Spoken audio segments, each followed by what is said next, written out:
order. Madam Clerk, the roll call, please. All members of council are present, your worship, with the exception of Councillor Nutt, and Councillor Zanko has been delayed. Are there any disclosures of pecuniary interest? There being none, Councillor Passero, what if you could bring forward a motion to go into closed session? Thank you, Your Worship. Moved by myself, seconded by Councillor McDermott. The council does now go into closed session at 5:03 p.m. to discuss the following. A, pursuant to Section 239(2)(c) of the Municipal Act 2001, a proposed or pending acquisition or disposition of land by the municipality or local board, and or pursuant to Section 239(2)(i) of the Municipal Act 2001, a trade secret or scientific, technical, commercial, financial, or labor relations information supplied in confidence to the municipality or local board, which, if disclosed, could reasonably be expected to prejudice significantly the competitive position or interfere significantly with the contractual or other negotiations of a person, group of persons, or organization regarding Fort Erie Racetrack. And B, pursuant to Section 239(2)(e) of the Municipal Act 2001, litigation or potential litigation, including matters before administrative tribunals affecting the municipality or local board regarding Ontario Municipal Board Appeal, Niagara Catholic District School Board Development Charges Bylaw 2015. Are there any questions or comments? All those in favor? None opposed, that is carried, so we'll go into closed session. Order, Madam Clerk, the roll call. All members of council are present, your worship, with the exception of Councillor Luberts. There's no addendum this evening. Just a few announcements.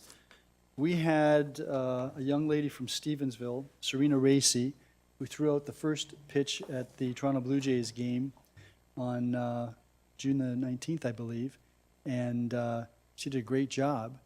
I understand they're looking for relief pitchers, so she may very well be signing up, but congratulations to Serena. She did a great job for Fort Erie.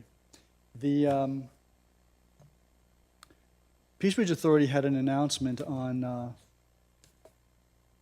June the 26th, and the Minister of Transport was down to announce, that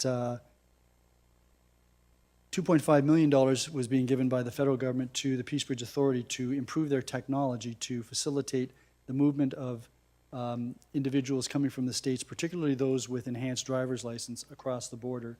They also provided money to upgrade the toll facility so that eventually it'll be mostly mechanized, and that was a great contribution by the federal government. The Honorable Karina Gould, Minister of Democratic Institutions, was on hand to make the announcement, as was MP Vance Badaway.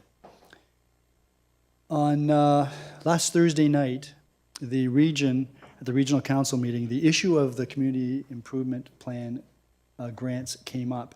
There were a number of mayors and councillors who spoke about concern of the termination or potential termination of those grants, which was a recommendation made by an audit committee that's going through a variety of regional activities.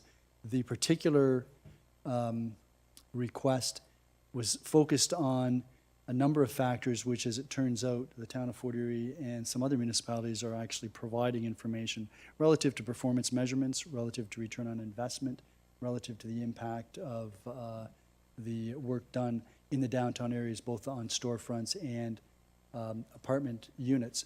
So the council decided to defer any further decision on that until there was further consultation with the municipalities, the planners who were responsible for this, and this now won't be dealt with by the region until September after further full consultation. Last weekend was the Ridgeway Summer Festival. Fantastic event, great weather. You were doing the bouncy. Yeah, great, perfect. And it was just a fantastic event. Lots of volunteers. I know lots of people here this evening were involved in that.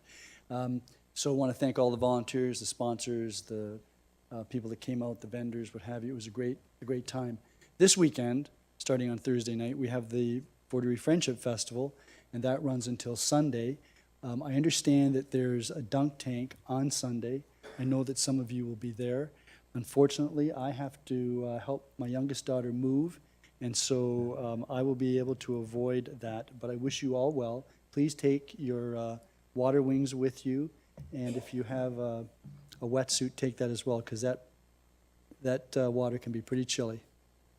And finally, I wanted to mention that the Fort Erie Public Transit is going back to basics, and starting next Monday, instead of a two-directional system, we're going back to a one-directional system. It will be clockwise for the three routes, which is east, west, and north. The bus routes will have different numbers so that they can be integrated with the regional system, and it'll be, again, continuous one-hour service clockwise. And there will be information starting to be handed out on the buses tomorrow. There will be signs up, and there will be posters on the buses to assist those who use it. So we're just wanted to make sure that people are aware of that. There are no other announcements this evening. Are there any disclosures of pecuniary interest? So, Madam Clerk, I have a... Sorry, Councillor Passero. Thank you, Worship. I have a conflict regarding PDS 44-2018 Lion Sugar Bowl Park Pavilion Partnership, as I am Yes. past president of that club. So I'll be looking for you to find someone to chair that, as my vice chair, Councillor Luberts, is absent. Sure, I can do that when we get there. And make sure you remind me. Any others? I have a conflict, Madam Clerk, with respect to the delegation at 7.1A and with report CAO 11-2018, since I am a member of the Ridgeway Lions Club, which is intimately involved with the Crystal Ridge Community Center. And I want to raise another point. We had a meeting a month ago, and Councillor Butler raised the issue with respect to the cannabis facility on Garrison Road. And that motion will be dealt with next Monday night. But after thinking about this, I represent a company, actually I represent some sister companies that are involved in a cannabis production facility being constructed currently in Stevensville. And I don't think it's appropriate for me to participate in the debate or the discussion on that. I don't know what the mechanism is in terms of production, whether there's competition among these facilities, but I think it would be appropriate if I, A, declared the conflict for the previous meeting, and then next week also declare the conflict. If there are no other disclosures, then we have a couple of upcoming public meetings, a public information center for the Highland Avenue Phase 2 reconstruction, which is this Thursday, July the 12th, from 6 to 8 p.m. at the Fort Erie Public Library on Gilmore Road. There's also a public information center with respect to the Godrich Street water main and storm sewer replacement, Thursday, July the 26th, again 6 to 8 p.m. at the library, Centennial Branch on Gilmore Road. There are no public meetings this evening, so that takes us to corporate and community services. So I hand the chair to you, Councillor Nutt. Thank you, Your Worship. Corporate and Community Services is now open. Tonight we have one presentation and delegation from KC Bruins. I'll ask you to come to the podium now, sir.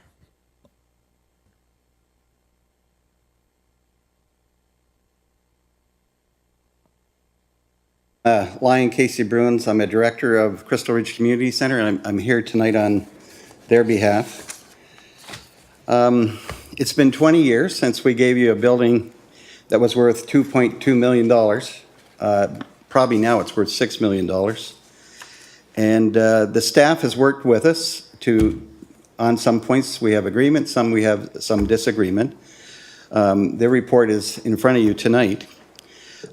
We wanted to make some comments regarding the time and investment that volunteers make, some budgetary assistance that we requested for CRCC, and the lease offer we received late last week.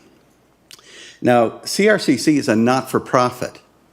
That means we have to run it for the betterment of the community, for all the community groups that want to use it, and we're volunteers helping other volunteers. So our board tries to get charitable groups within that can give money away, and don't have to worry about costs like utilities and things like that, to come in, use the facility. We have to coordinate them.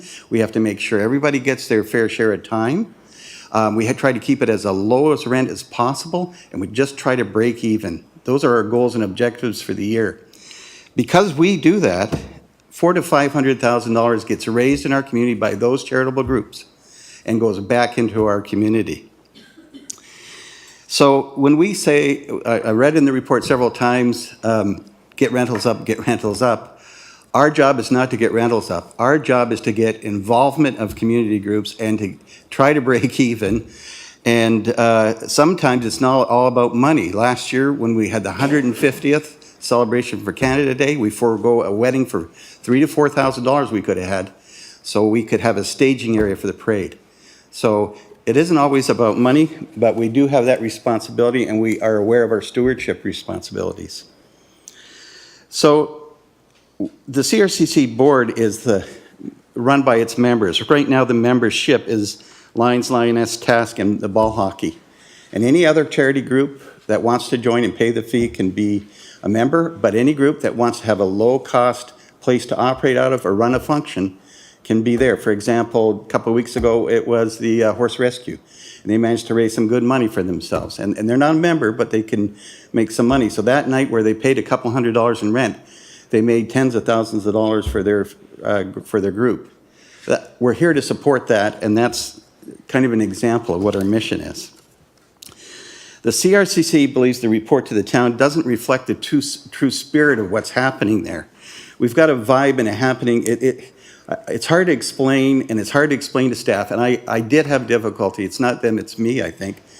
But we're here as a group. We put in, as Lions, beyond the Lions work we do, just for CRCC, about 6,000 hours a year, with the help of the Lioness.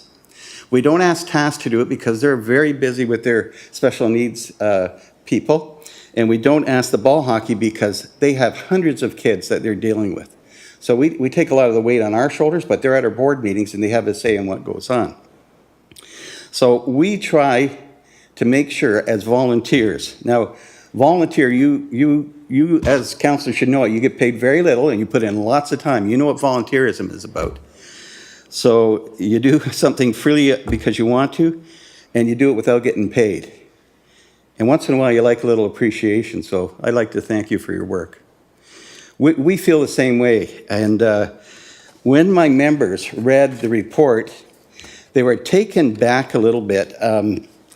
There's a line in that report on page 6 that says, you could replace all the efforts with $85,000, including some staff time. You don't know how that hurts the volunteers who have put in these kind of hours. I don't think it was done on purpose. I just don't think they got a sense of what goes on there and the amount of work that's involved. As a volunteer, we do a lot. We coordinate all the groups. We coordinate all the times. We have to make sure that all the facilities are ready. We can't pay help all the time to do this, or it would cost us a fortune. We'd have to hire 3 or 4 people to do what's done. We have a hall manager that's fully engaged that does it. He and his wife put in extra time because they realize it's the Ridgeway Lions. Lions go around getting deals. Our maintenance cost would be double if we didn't go to people like Brad Berg and say, can you give us a deal? Or some of the merchants downtown. We go around turning off lights. We put in an energy system of the cheap lights to make sure we get the lowest costs. We get every deal we can get to keep costs down. We run all the events. We provide for free. Our bartenders, cleaners, and often we will even cook the meals for the events if it helps out local groups. So that's as CRCC, not as Lions. We pay the bills, we keep the records, we do the maintenance, we do everything that's required in that hall, and we know it's not one set of casual people. We know it's a lot more than that. We provide that monetary benefit, but we also provide non-monetary benefits. And I want you to think about some of these charitable groups. The Lioness just had their 40th anniversary, and there was leftover food. And one of the non-monetary things that happens all the time is that food is given to local people. At 9 o'clock at night, we had someone from a church saying there have been people that haven't eaten today, and we're helping them out. We do other things like collection of food for food banks, and it's at that hall. So it's not all about money, and that's what I want to impress upon you. The Lions wanted to and have fostered over the last 20 years, along with the Lioness and other members of our board, a place where the community gets a lot of service, not just the Lions, from everybody. And it's accessible to everybody, and it's available to everybody.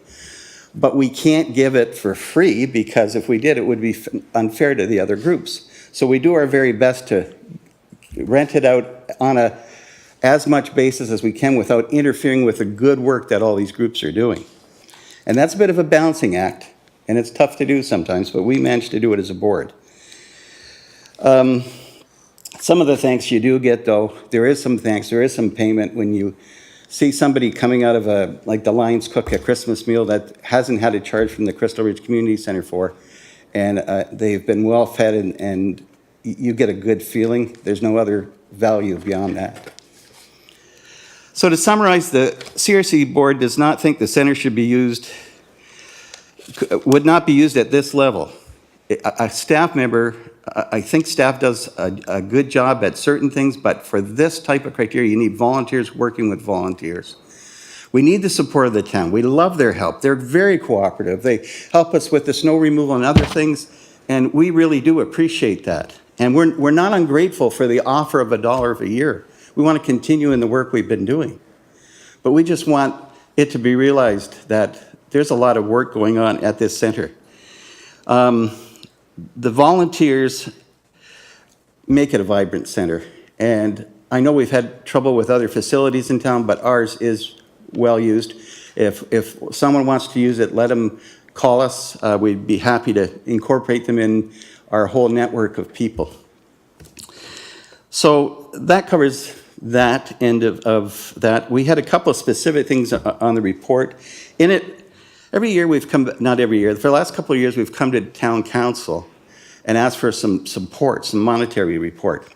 In the good work that the staff did, they identified all the capital requirements the town's going to have to make on the property over the next 20 years. And in it, they identified a portion, we're going to be responsible for the inside. That's at a cost of about, it averages out to about $17,000 a year. Right now, we've been covering operating costs. We know some of those things have to be done. Things don't last forever. So what we were asking the town in the lease, as part of the lease, so we don't have to come back each year and ask for it, is that $20,000 amount be included in the lease. That was rejected in the report by staff, but we're still asking for that.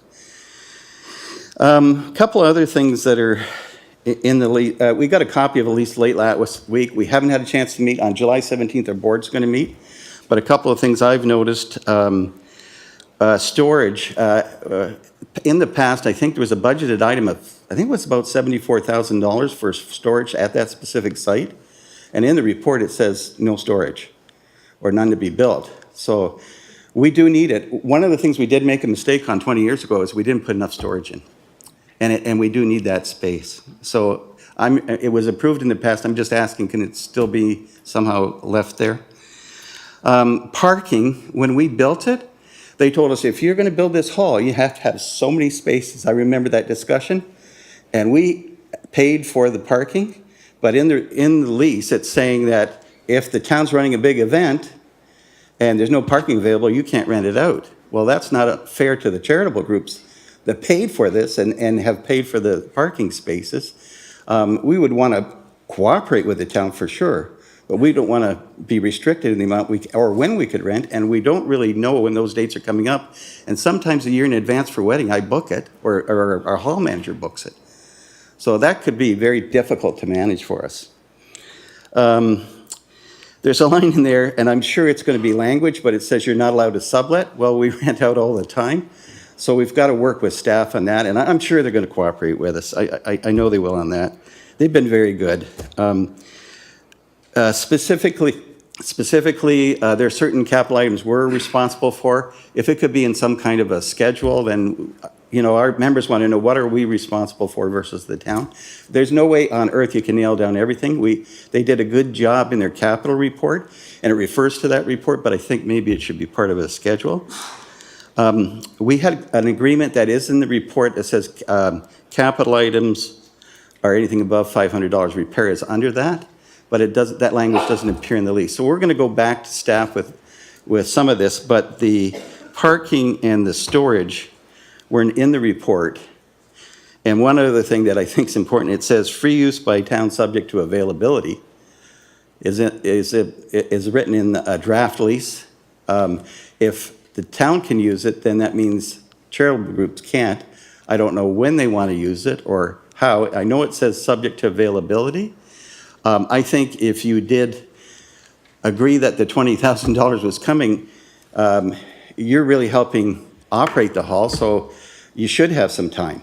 That's our feeling, and we felt the same way as an emergency facility. One of the things we offered the town was if you do need an emergency center and you do want to put a generator in so you can use it for that, you would probably get all the cooperation of all the volunteer groups that work there, and if should an emergency arise, if you need the kitchen operating and you need a heating center or something like that, we could probably help you support that.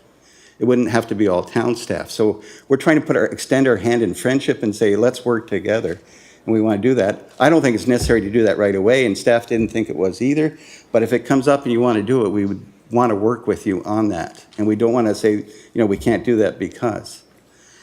And those are the major points. The real thing is, myself and the other volunteers do put in a lot of time, and sometimes it's just nice to get a little pat in the back. And I know it wasn't meant to hurt anyone in the writing, but it is in writing, and it's hard for us to comprehend that nobody understands how much work goes in this hall.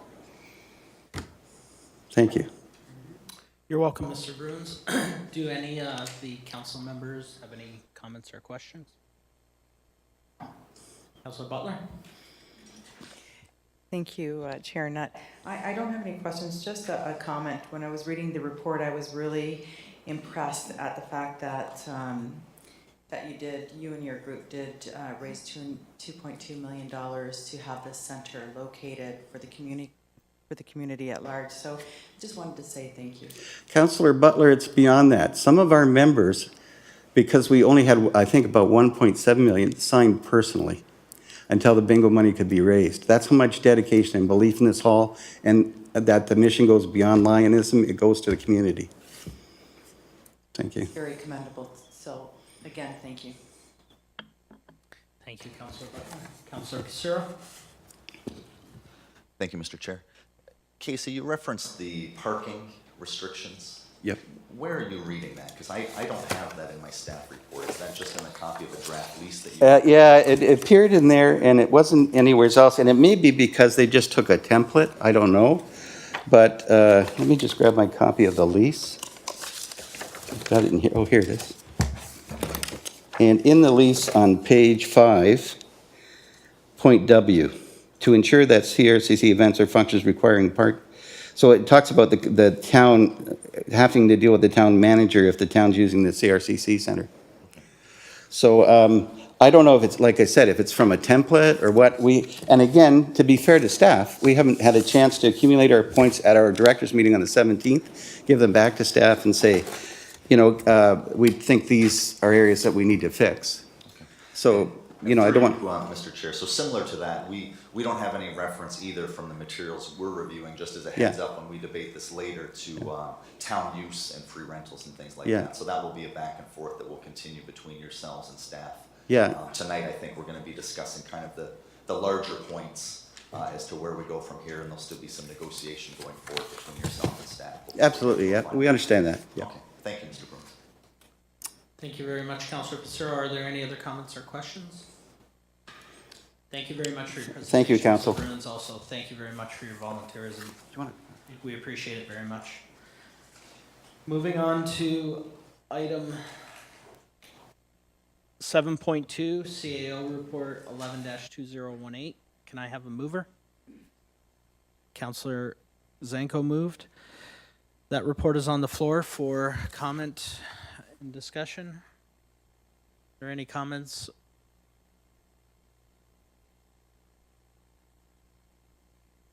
Yeah, CAO 11-2008 report that's on the floor right now, currently moved by yourself. 11. Right, this is the one the mayor has a conflict on. The very first report under 7-2, reports, CAO 11, 2018. Counselor Zanko just moved it. You're a little bit ahead of yourself. Are there any comments or questions regarding this report? Counselor Passero? Thank you, Mr. Chair. So I would like to move that, in addition to the first recommendation, the second one, that it would be amended to read, the council directs staff to prepare a new lease agreement based on alternative number 3. Put that forward for consideration, if I could speak to that as well, Mr. Chair. Certainly. That is moved, and you may speak to it. So when I go through the list of requests from the proponents as well as the staff responses, I just wanted to take a few moments, if I could, to highlight just where they differ. I don't think we need to spend too much time on where there's agreement. Mr. Bruin spoke to the issue of the storage container and where it says staff are not in agreement. We had dealt with that previously at council. We do have a budget line item to speak to that, but we are waiting to flesh that issue out further. Town-wide is regarding storage containers, so that's the reason why it won't be going into the lease tonight. One way or another, we will be taking care of that issue for your club. We just don't know how we're going to do it yet. That's pending a different discussion. So that won't be in the lease. The other one was a concern regarding restriction for food service. That's going to be dealt with in 2019. That's dependent upon another lease, so that won't be going in there tonight. Going forward, I did have a quick question through you, Mr. Chair, to staff, and this is based on number 9 of Table 1. And I am happy to see that we will be clawing back the expense of roughly $4,000 for the property and building insurance. That's based on the 2017 figure. My question through you, Mr. Chair, is how many years have we been billing them for that amount? Mr. Jansen? Or for the insurance? I realize the amount may have changed. Yeah, through the chair to Councilor Passero. That has been in place for as long as I can recall. So I would believe, my guess is that it's been in place since for the full term of the lease. Okay. If I could continue, Mr. How many Chair. years was that, Mr. Jansen, just for clarification? 20 years, correct? Yeah. Thank you. You may continue, Councilor Passero. Thank you, Mr. Chair. And then the other one that I think was a substantial difference was regarding the water and sewer.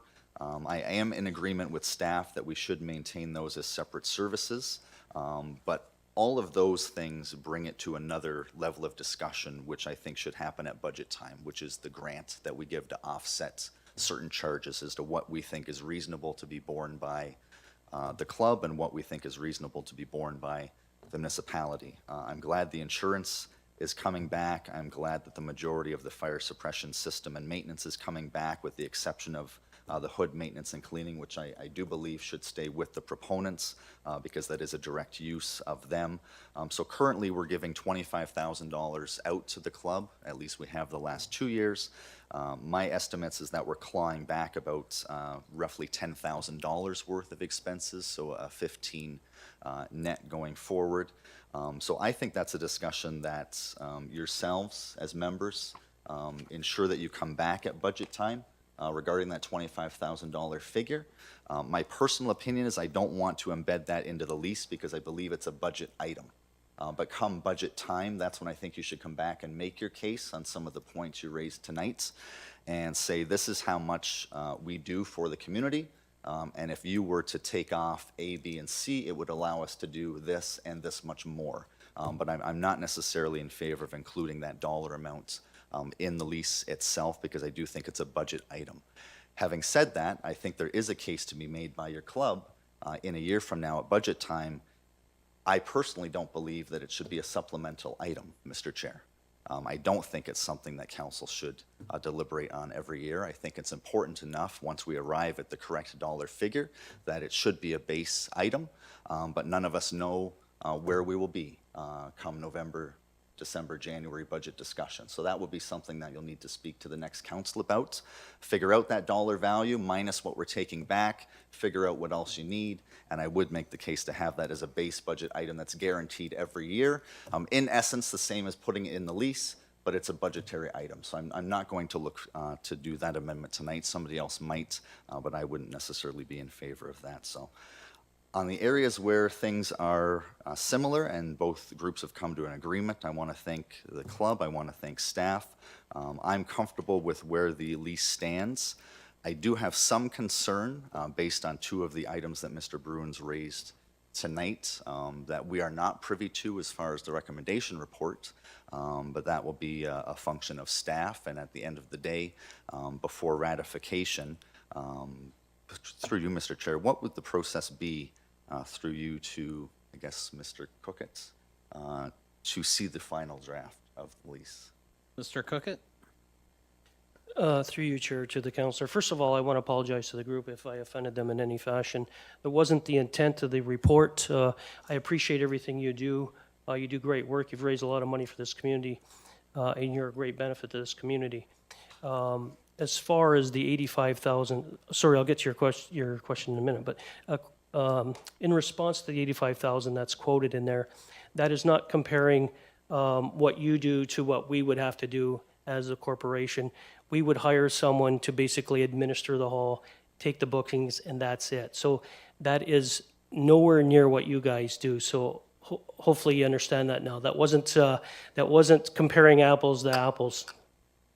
To answer your question, Councillor Passero, we could bring back a report once we've had an opportunity to meet with the group again, fine-tune the lease agreement, fine-tune the report, bring back.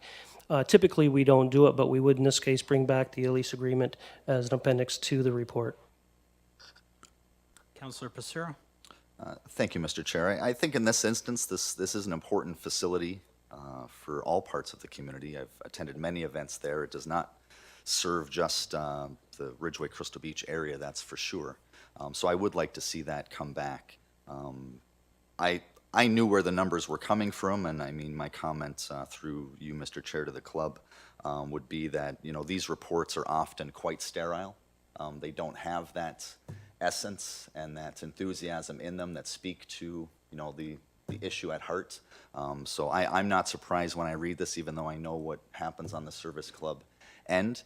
So it's what I was expecting, but it really is just the dollars and cents aspect of things. To be honest with you, the 85,000, I knew that was getting off cheap, which is why I think if I was lobbying for you folks in 6 months from now, just on paper, I'm looking at it would cost us 85, and you know, based on 40 we'd get back, we're still making out ahead by 45. So you could probably hit us up for another 20, and we'd still be breaking even and getting a whole bunch more service for you. So just a tidbit when you guys come back. But Mr. Chair, I've spoken long enough. I will support alternative number 3. Let staff and the proponents work out the nuts and bolts, but I'm happy with where we are as it stands tonight. Thank you. Thank you, Councillor Passero. Are there any other comments or questions from any other council member? Seeing none, I'll call the question. All those in favor? That carries. We'll move on to CAO Report 12-LC09-2018. Can I have a mover? Thank you, Your Worship. So moved. That report is on the floor for question or comment. Are there any questions or comments regarding the Lane Committee report? Seeing none, I'll call the question. All those in favor? That passes. None opposed. Moving on to CAO 13-2018, the Heritage Arts Legacy Lease Agreement. Moved by Councillor Butler. That report is on the floor for comment or question. Comments or question? Your Worship? Just a question with respect to the hours of operation. I presume that since this is before us, the CAO is content with those hours for the time being? Through you, Chair, to the Mayor. Yes, I am. Thank you. Are there any other comments or questions? Councillor Passero? Thank you, Mr. Chair. Through you to the CEO, if I could.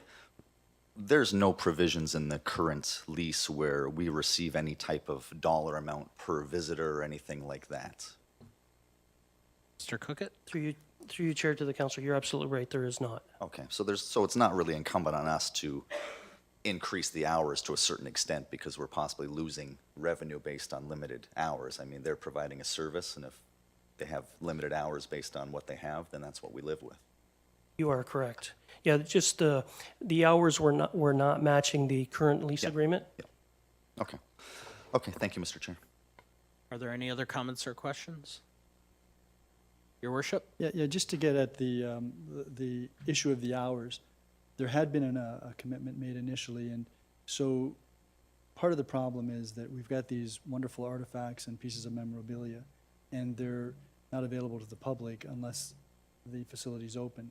So I think we've taken a prudent approach, trying to work with the group that set this up, on the one hand, on the other hand, hoping that they'll be able to display these artifacts at times when the arena is most used.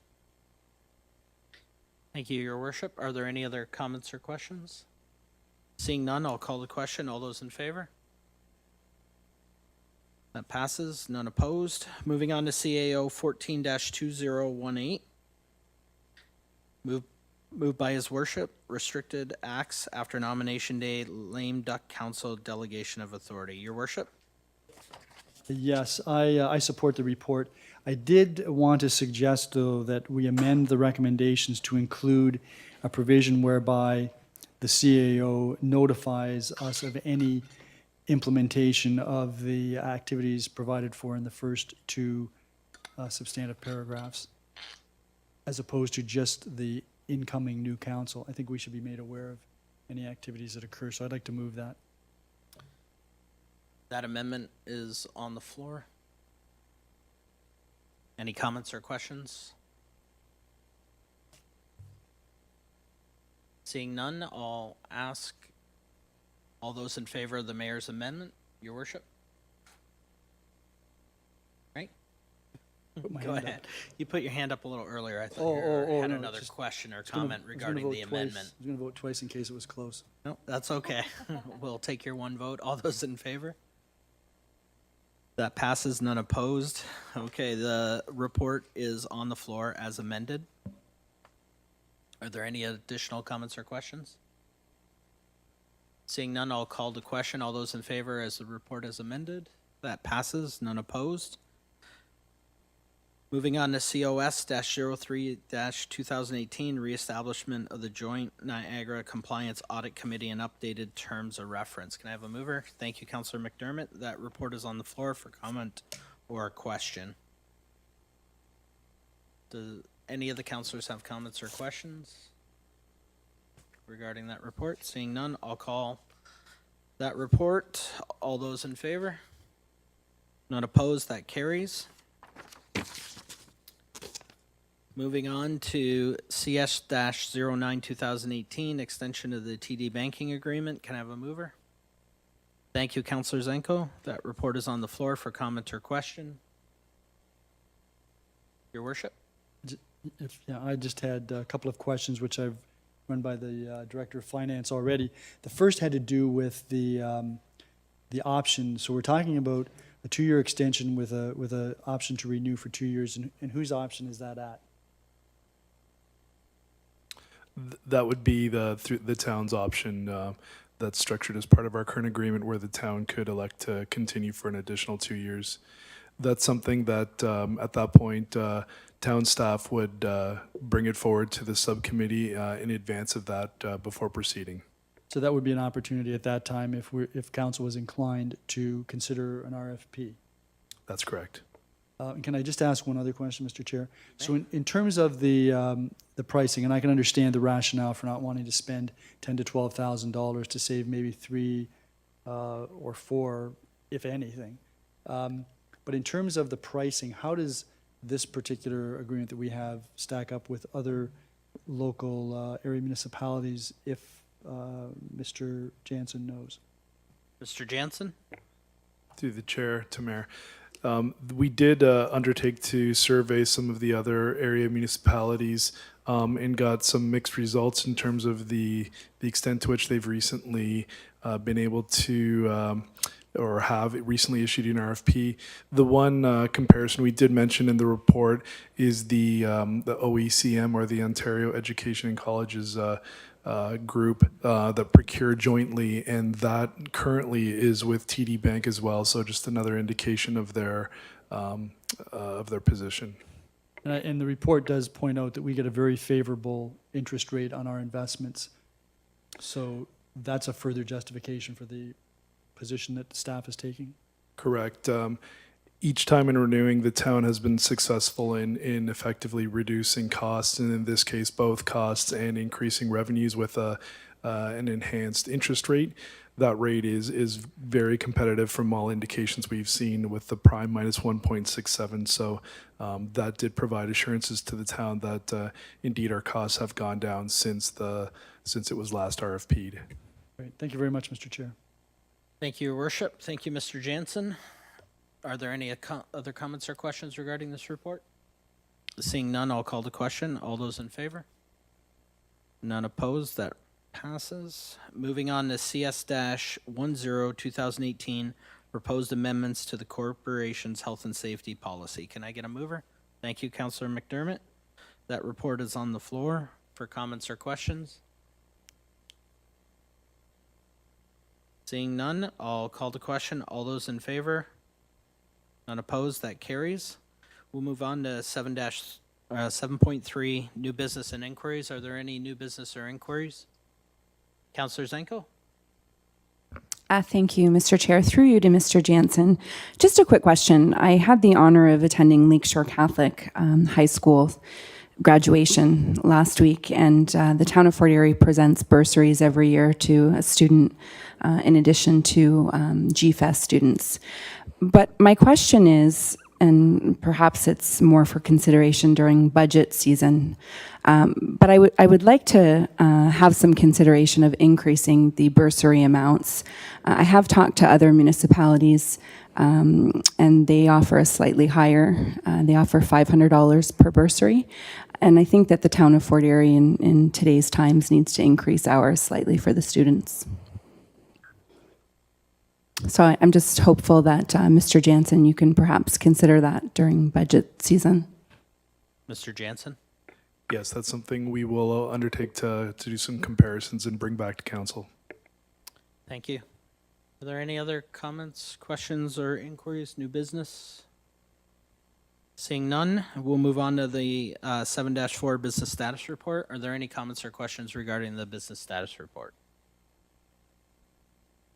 Seeing none, I'll close corporate and community services and hand the chair back to His Worship.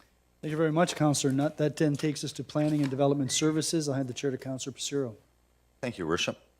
Planning and Development Services is in session. We have one presentation tonight from Mr. William Hycoop, Planner, Upper Canada Consultants, and this is regarding report number PDS 42, 2018, extension of draft plan approval, Alliston Woods subdivision. If you could please come forward to the podium.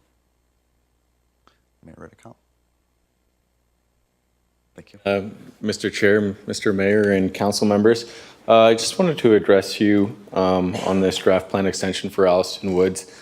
On staff's recommendation to give you an update.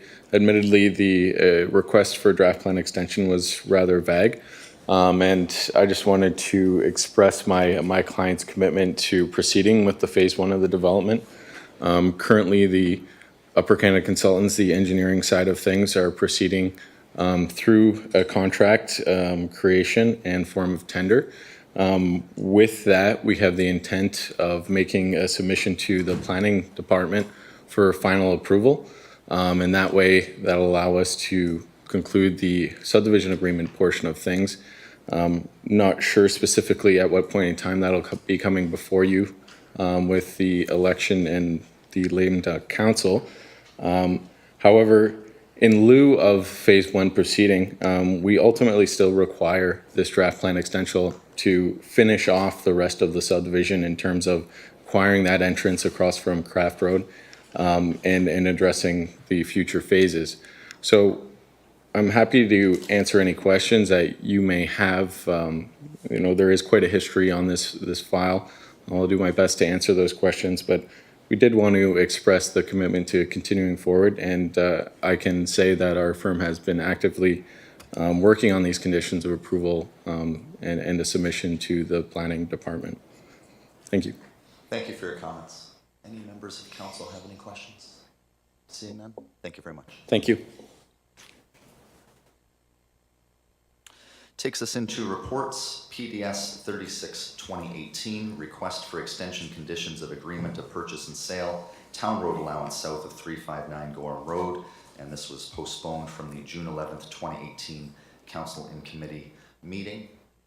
Mayor Redekop? Chair, I think it was already moved. Yes, it has So I can proceed, but I'd like to speak to this because one of the concerns that I had related to the value of the road allowance. In fact, we've already sold the road allowance. We ascertained that. There's really not much sense in trying to get a valuation of it. And based on that information and information that staff and the developer were able to provide, I'm quite happy to support the extension requested. I think it's reasonable. I know that there's been a lot of time and energy put into this, so Okay. I'm going to support this. Sounds good. I believe it was your postponement, so It was. thank you for those words. So seeing no other hands going up, I'll call the question on that one. All in favor? And that's carried. We'll get into PDS 42-2018, Alliston Woods Draft Plan Approval Extension. I could have a mover for that. Thank you, Councillor McDermott. Comments or questions? Seeing none, this is a one-year extension to May 5th, 2019. All in favor? That's carried. Report PDS 43-2018, King Street Final Subdivision Approval. Mover for that, Councillor Zanko, thank you. Comments or questions? Mayor Redekop. Just had one question with respect to the site servicing, the off-site servicing. Is Albany Road going to be curbed on the north side as a result of this development? Ms. Dolch? I believe it is. Okay, is it going to be curbed on the south side? Mr. Brady? Not as a result of this subdivision. Okay, so typically we would require a full standard cross-section for the road on the side where the development takes place. There have been occasions where we have, Mr. Chair, also required the opposite side of the street to meet full standards. What would those conditions be, I wonder? Mr. Brady, planning considerations for requesting a developer to do that, or maybe Mr. Walsh has a comment as well from an infrastructure point of view? I'll start, if you will. From a planning perspective, we try to be fair to the developers, and we have that side of the street needs the work, and that side of the street will have the access. So therefore, it's been tied to that. Kelly? Thank you. I have nothing to add at this time. I believe, if I can pull up an aerial photo, I believe the lands on the south side still have some development potential, and that would be the responsibility of the future developer. I presume, Mr. Chair, that there may be occasions when the municipality actually will pay so that there's a full, Walking web component. yeah, Yep. so that may very well be the situation, because I know it happens periodically. Thank you. Okay. Seeing nothing further, all in favor? That's carried. If I could ask Mayor Redekop to take the chair for 44-2018, please.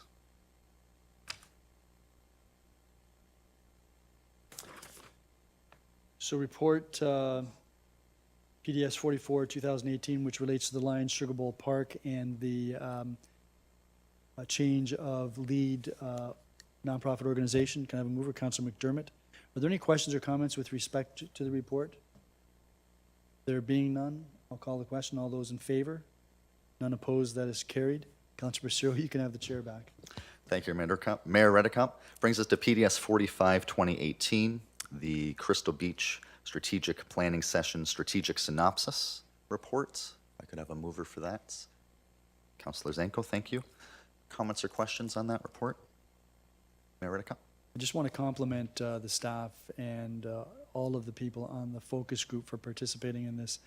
This is a lot of work, And I like the idea, the comment within the report about there being a further extensive consultation, because these are community building exercises, and there's some really interesting thoughts and ideas that came out of this. I'm sorry that Councillor Luberts can't be here since this relates to his area, but I think that we eventually will have a very good product here, and I think it will mirror the secondary plans that we've done in other parts of the community.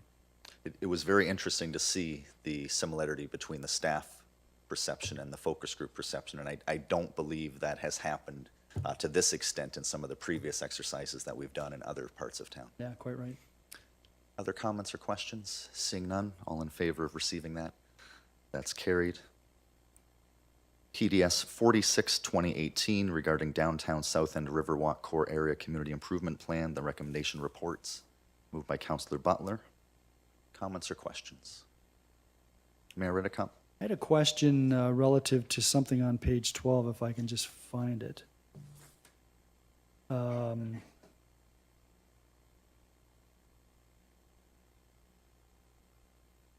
yes, this related to, this was a commentary from Mr. Miller with respect to the CIPs. And he mentions in the middle of page 12 with the region agreeing to honor the new CIP, which was contrary to a February 21st, 2018 memorandum. And I think Mr. Miller is here. I wonder if he Yes, could, yes. just was hoping to get some clarification on that and the balance of that sentence. You can if you turn on his microphone. Good evening, Mayor Riddick and council. I'm just on page 12 of the report here now, so it's, you said in the middle. It's actually, Okay. it's closer to the bottom. It's the third last paragraph. Starts with "of interest to this council." Yes, that's right. I witnessed the exchange. It was the council, it was a Planning Economic Development Committee. I watched the video from the regional council, and it appeared to me as though Commissioner Reno Mustachi was indicating through the questioning at that time that this CIP was going to proceed as normal.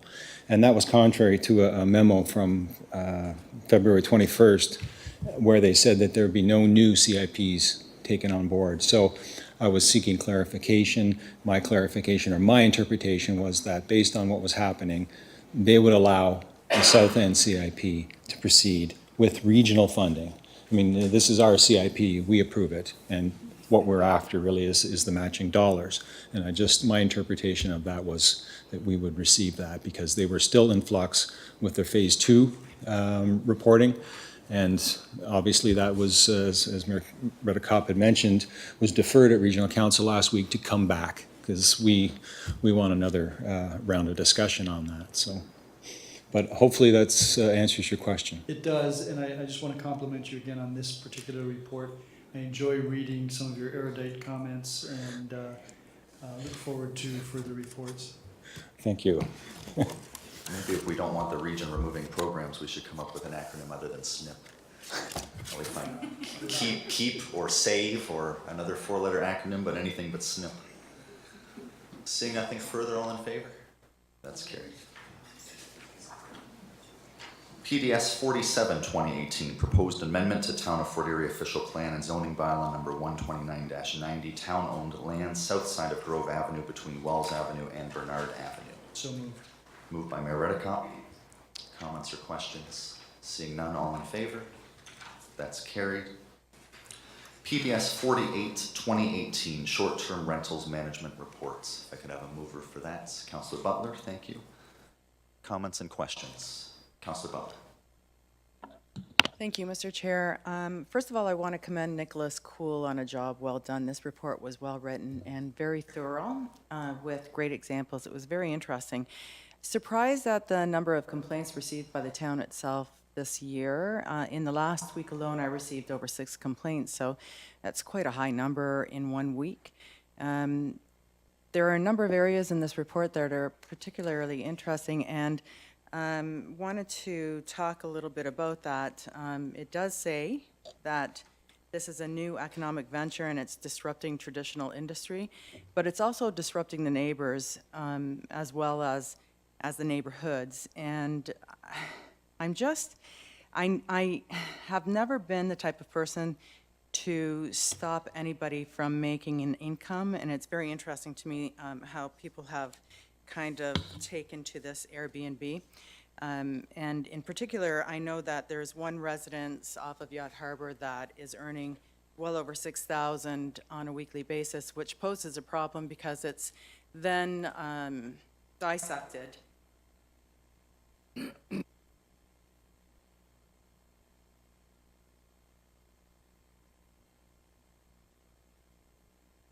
And I don't know that it's fair to people that are in residential areas that normally aren't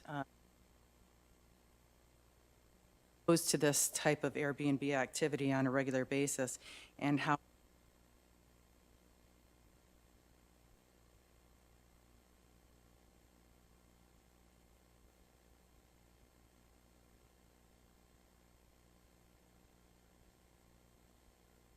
the animals that may cross through. And We're working on the microphone for you. Yeah. it's going on enough. Oh. Okay.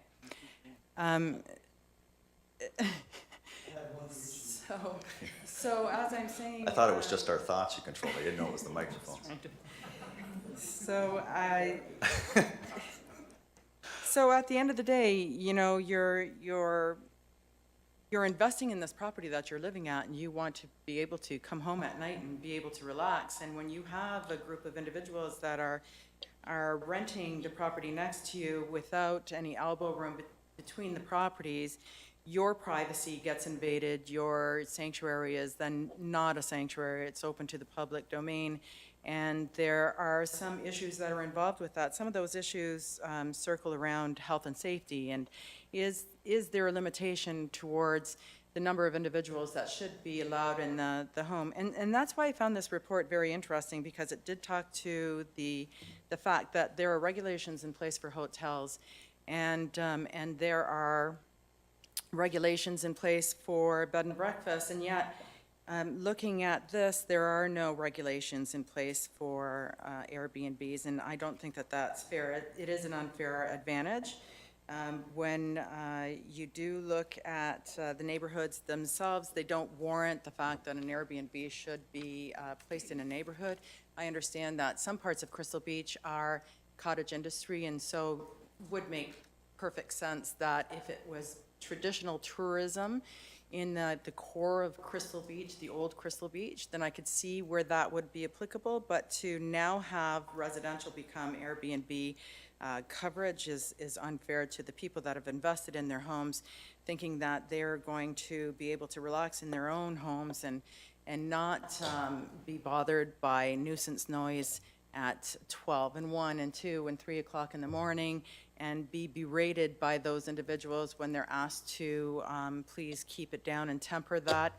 Understanding that it is that new way of making an income still is unfair to the rest of the businesses that are paying into taxes, paying into to other areas, and these people are laughing all the way to the bank.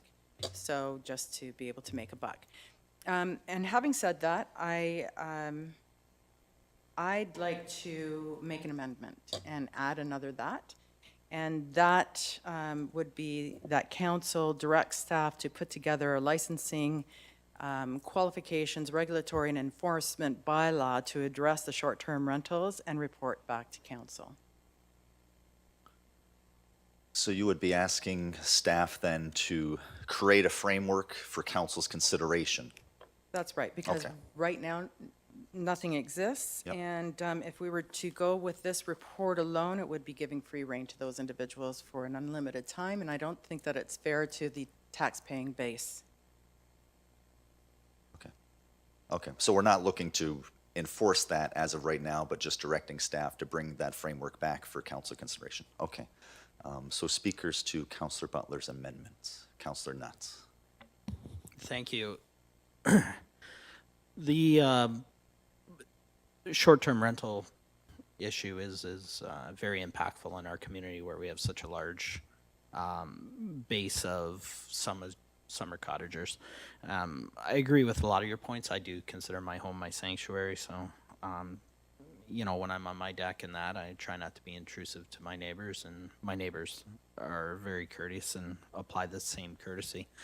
The only thing that I would ask in addition to your motion, and I don't have a problem supporting it, is that we ensure that we're not impacting any housing that would be for the disenfranchised, and that it's a narrow scope looking at the Airbnb or short-term rental problem, because I don't want to see people that are struggling to make rent that are living. I would hate for the landlords to come back and say, okay, now I'm just going to heap an extra licensing fee or something on you. So I'd like some careful thought and consideration to be put around that, because I don't want to push people into further economic distress. And I understand that people that can afford to rent a cottage at $6,000 a week are obviously not in financial distress, but I want to care for those in our community that may be living in apartments or short-term rentals, and I would not want to see them impacted in a negative way where they're forced into the further distress. But I do agree that it is a problem. I will support your motion. I just want that to be at the forethought of staff's consideration. Thank you. So Councillor Nutt, the report before us does speak to some of those issues, and I know staff are taking notes, so I fully expect that that would come back as a component to that as well. Okay. Councillor Zanko, to the amendment. Thank you, Mr. Chair. I do support further information. I did want to point out that I had spent quite a bit of time with regard to Airbnb and short-term rentals. And as you know, Councillor Butler, because we've spoken about this, I'm having a very similar issue in my area. But what I was able to discover is it's not necessarily Airbnb, because Airbnb participants are governed by a very strict set of rules. For example, if there's more than 3 complaints by area residents, they lose their rights to advertise and be part of the Airbnb network. So I just wanted to make that comment. After the amendment is off the floor, I'd like to speak to the report itself, Mr. Chair. But I think that your amendment, we might want to just make a friendly amendment to your amendment that kind of expands more on short-term rentals. I know you're specifically saying Airbnb, and there is actually a lot of legislation around the Airbnb network. So you're comfortable with changing just to short-term rentals as the focus, Councillor Butler? Yes, actually, you know what, I wanted it to be inclusive of short-term rentals, not just specific to Airbnb. And Councillor Zanko makes a very good point. Other speakers to the amendment? Mayor Redekop and then Councillor McDermott. Could I just hear what the amendment is again? So that council directs staff to put together a licensing, qualification, regulatory, and enforcement bylaw to address short-term rentals and report back to council. For maybe we change for council's consideration. Okay. We can do that. So I'm just wondering whether we need to get the draft bylaw or whether we need to get the information as to what would go into a draft bylaw. I think there's information that we do require. We could ask Mr. Brady Yeah. what marching orders he'd prefer. Certainly. Typically, we bring a report with recommendations associated to it, and if as a result of council endorsing that report, then a bylaw would follow. If that protocol is acceptable, that would be the one we would likely go. So maybe Councillor Butler just change bylaw with report. Mayor Redekop, you still have the floor to the amendment. I'm going to support this. I have a number of other questions that I wanted to get at, particularly with respect to some of the comments made in here. But I agree with the general thrust. I can't imagine why anyone would want to be licensed for a bed and breakfast if they can simply circumvent the fee, circumvent the inspections. And I think we need to be very cautious as we move forward on the one hand. On the other hand, I don't know how we get a handle on this without some type of regulatory mechanism.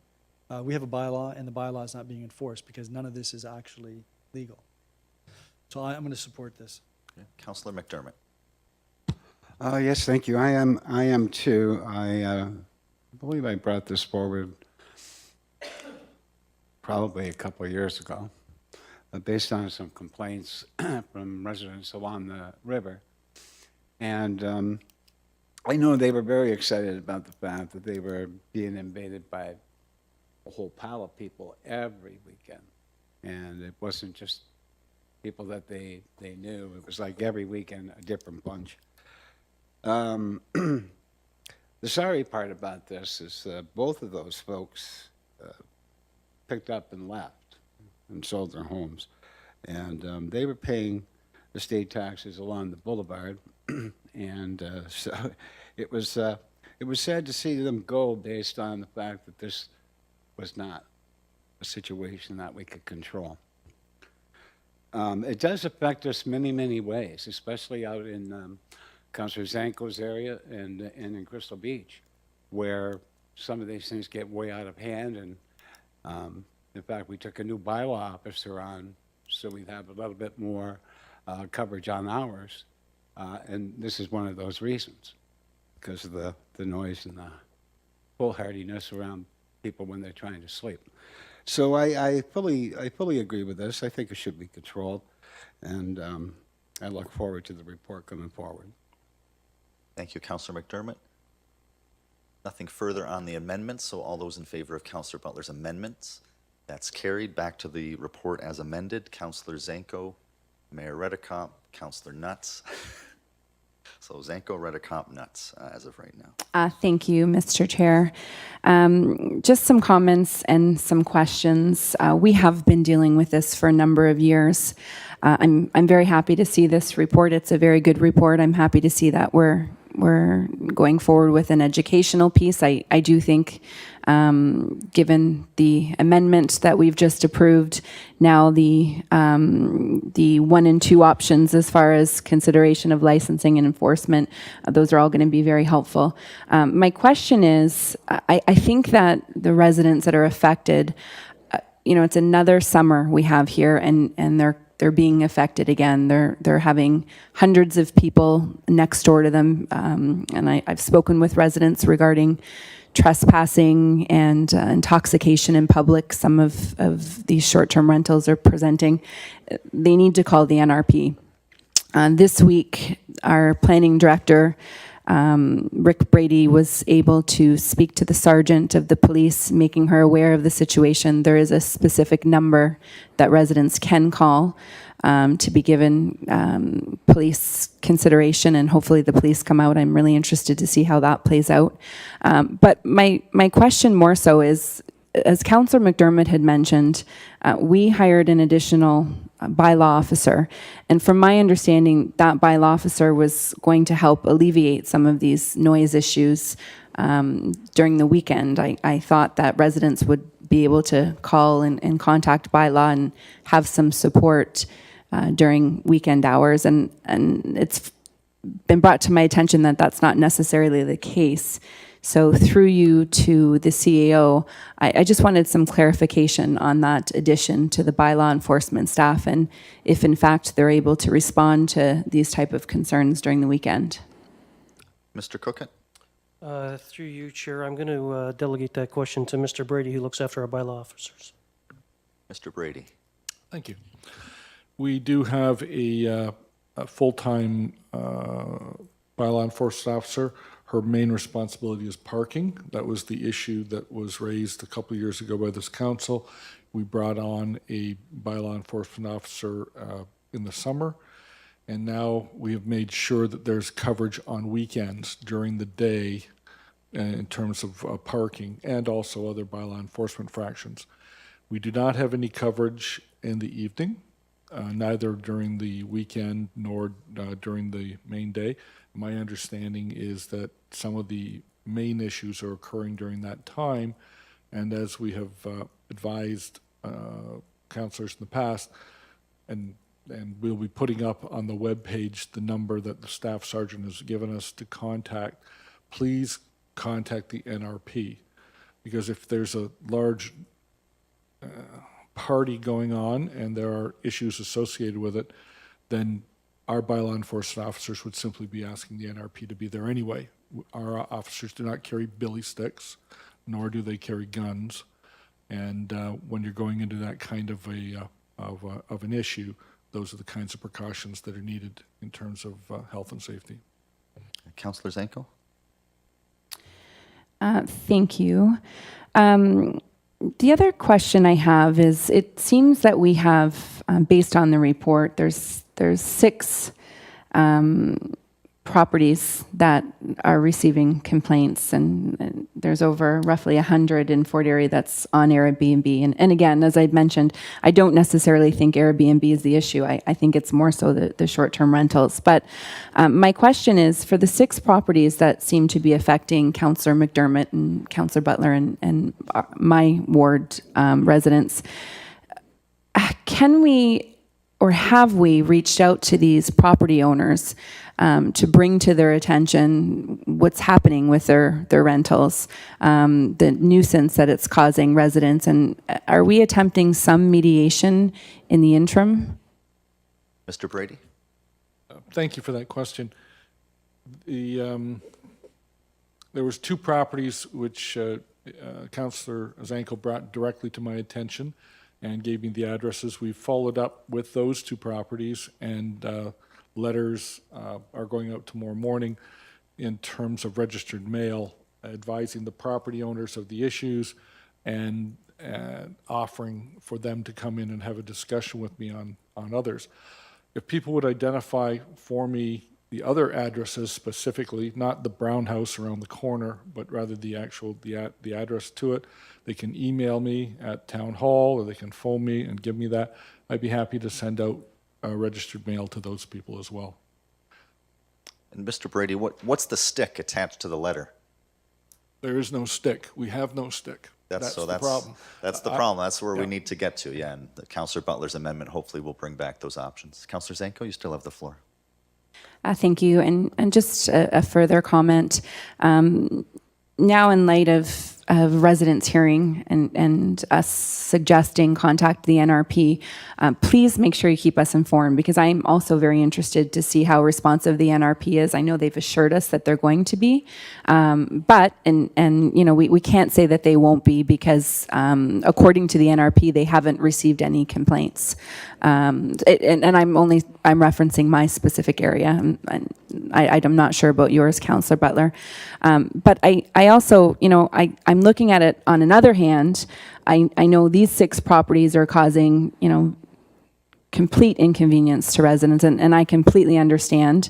I've also spoke to some business owners that say that, you know, a lot of the cottage rentals bring customers into their businesses, and they keep some of the areas like Crystal Beach thriving. So it's not an easy fix, and we want to fix it easily for you. And I know that when, you know, we keep suggesting contacting the NRP, they're really the only governing body that provides law enforcement. But please keep us posted on the responsiveness. And then nothing further from me. Thank you, Councillor Zanko. Mayor Redekop. Thank you very much, Chair.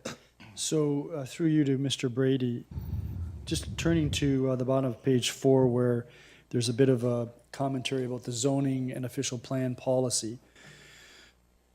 There's an indication that short-term rentals aren't defined in the zoning bylaw, but they're not listed as a legally permitted use. And then it goes into talk about bed and breakfast being considered a home occupation.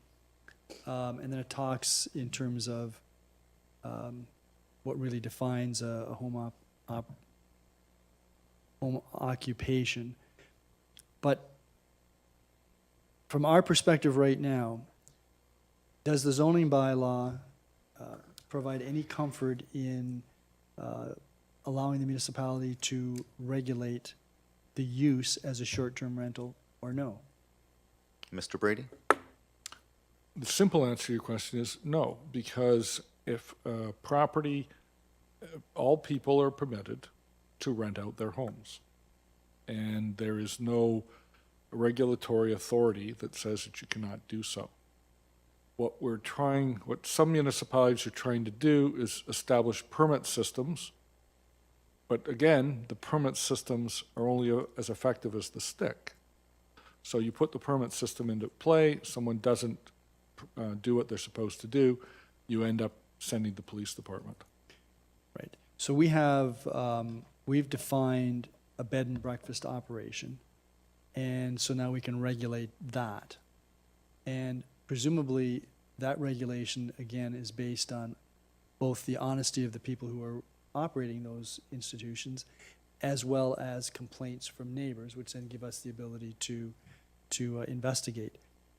That's the type of thing then I presume, Mr. Chair, that the staff is telling us we would have to do in order to get a handle on this. So we could have provisions in our zoning bylaw that would identify exactly what short-term rentals is, what the circumstances are that it would be permitted, and then we could allow it to be enforced by honest people who wish to have their homes inspected for safety, et cetera, but also by complaints from the public. Is that pretty much it? Yes, so basically speaking to numbers 1 and 2 on page 2 under purposes of report, so 1 being licensing and 2 being enforcement. Right. 'Cause if We're we- going right to 3 if we adopt tonight's report, but Councillor Butler's action will bring forward more information on doing 1 and 2. Right, so this report on page 4 talks about the positive impacts of short-term rentals, one of which relates to municipal accommodation tax. But I don't see how we could possibly, that could be a benefit because, A, we don't have one, and even if we did have one, we'd have no mechanism to collect it. That's right. I do agree that there are some benefits for the homeowners and there are some benefits for the traveling public, but there are lots of negatives with respect to people who are trying to run bed and breakfasts, hotel owners, et cetera, and the neighbors that live around these facilities if they're not properly regulated. I think it's important for there to be education. I think that's all very well and good. But I think we should also be educating the people who might want to utilize these their homes for bed and breakfast, because otherwise we have no way whatsoever of getting a handle on this. And if it's 5,200 visits, that's just on Airbnb.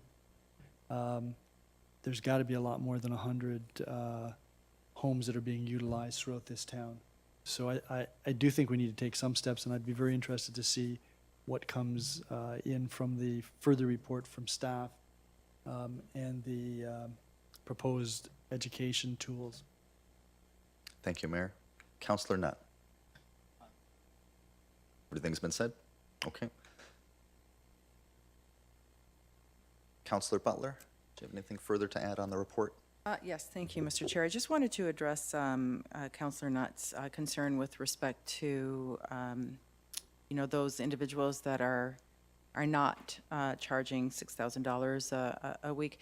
There is a mention in the report with respect to the average, and the average nightly fee is $265 a night, but there's 148 nights out of the year that these short-term rentals are being utilized, and that equates to $39,000 versus $12,000 collected on an annual basis.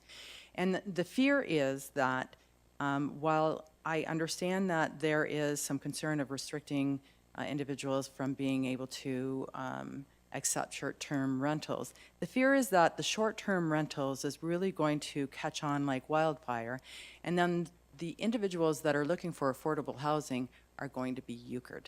And I think it's really important for us to temper that and to ensure, because we have a problem in our municipality and region-wide, Ontario-wide, probably Canada-wide, that affordable living is becoming very, very tight in terms of being available to the marketplace for those individuals that are starting out in their careers or individuals that are retiring. And I think that if we would be remiss if we didn't look at that as a whole and see how we could temper that. And I think that that's really an important issue here. Thank you, Councillor Butler. Just been making my way around. Councillor McDermott, anything to add? Okay. And I appreciate staff's willingness to put the education campaign together, because a lot of the issues that we'll be Broadcasting through various forums are also issues that many people deal with, even if they're not next to a short-term rental. So you may be living next to a neighbor where every weekend seems like a short-term rental. It's just the same person. So a lot of the information we'll be giving out will assist those in that regard. Councillor Zanko, sure. Sorry, just one other question, Mr. Chair, through you to Mr. Brady. I was just looking for the email from the NRP, the instruction they provided when calling in for residents, and I was wondering if you had that handy. I can't find it, but I know there's a number of residents that are in the audience tonight, and they did provide dial-in instruction as to how to reach them. I know that Ms. Dolch has it if Mr. Brady doesn't have it at his fingertips. Mr. Brady does have it at his fingertips.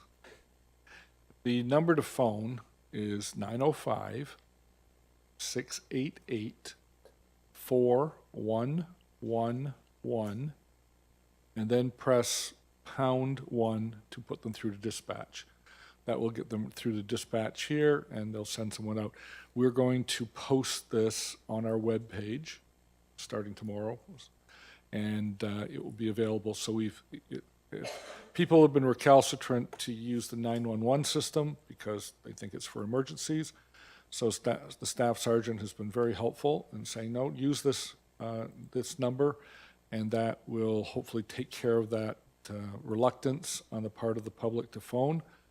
But the staff sergeant was very clear. They're not getting phone calls.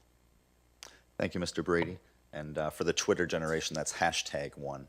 They have no idea what #1 means. And your home phone number, Mr. Brady, in case they still have concerns?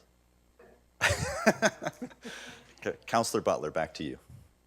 Thank you. I wonder, Mr. Chair, if you could ask Mr. Brady then, some of the constituents that are in the audience tonight have experienced calling the regional police, and unfortunately, they did come out the one time. They did talk to the renters.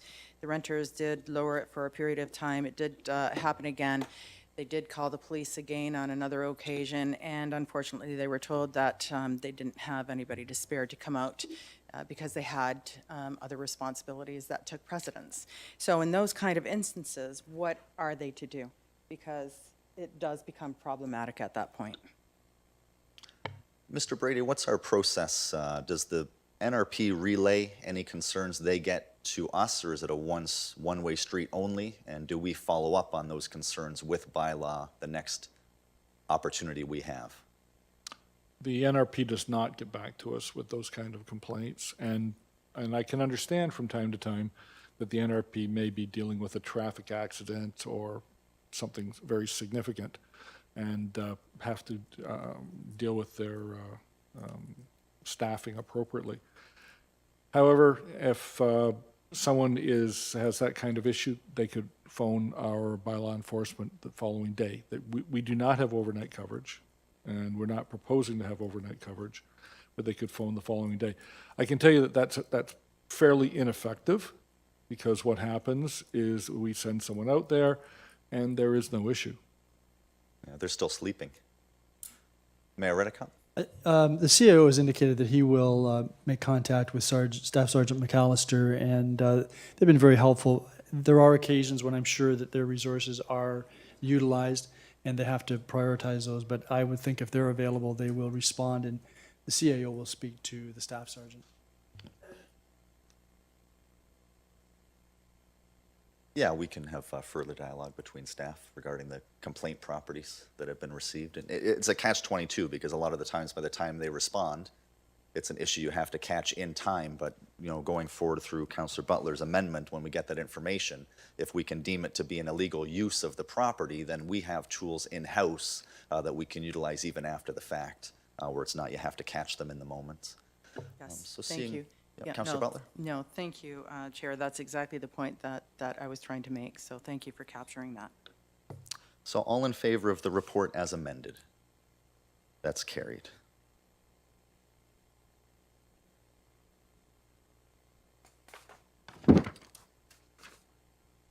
Brings us to new business or inquiries under Planning and Development Services. Councillor Zhang? No, you don't? Okay. Seeing none, comments or questions regarding the business status reports? Seeing none, I'll turn the chair back to Mayor Redicott. Thank you, Councillor Passero, and that takes us to Infrastructure Services. Councillor Zanko. Thank you, Your Worship. Infrastructure Services is now in session. We do not have any presentations or delegations this evening, so that will bring us to report IS 29-2018, Single Source Award of Expanded Sidewalk Snow Plowing to adhere to the new maintenance standards. Can I get a mover? Are there any questions or comments? Councillor Nutt? Thank you. Through you to Mr. Walsh. In awarding this, I see that they were the only bidder, but they were also the company that did it last year.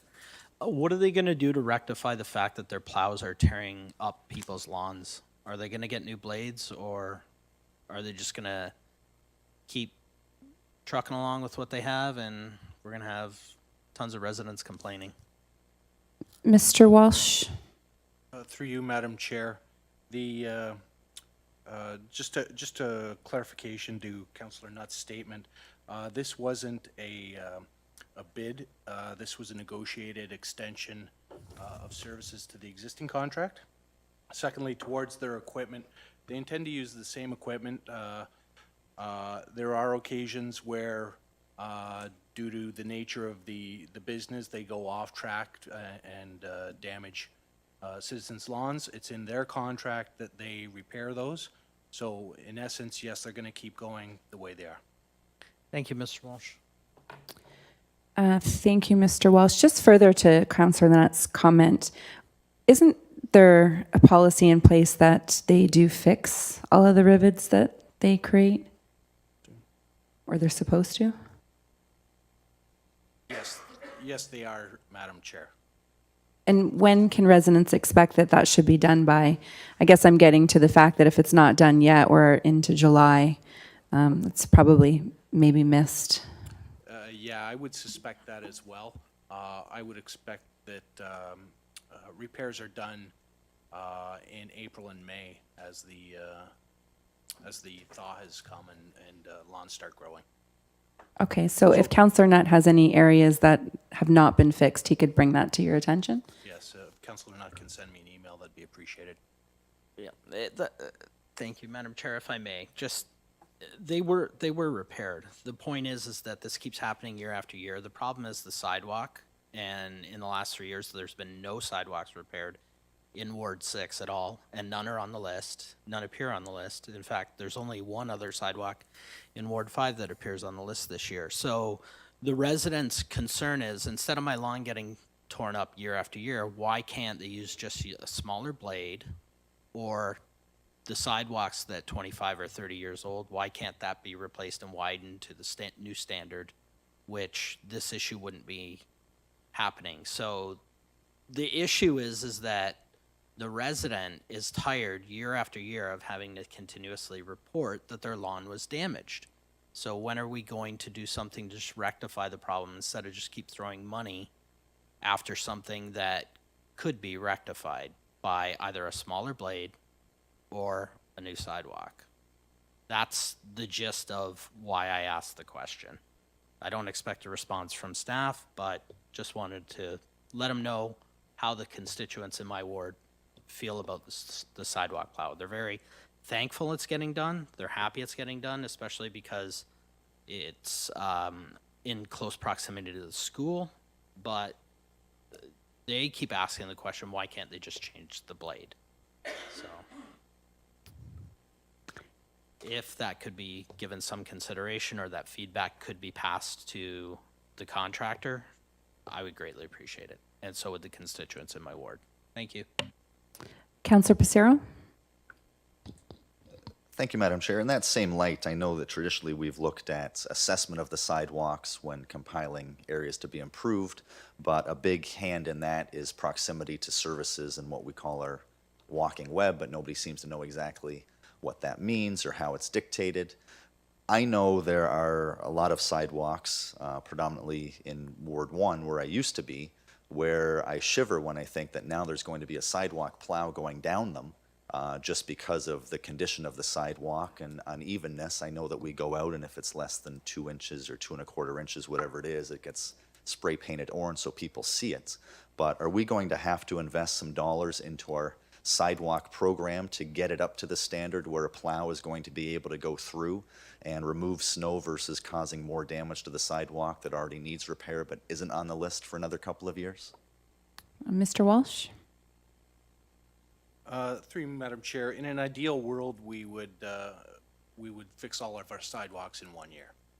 We currently spend $200,000 a year in capital, and we have, to be frank, a tough time getting contractors right now.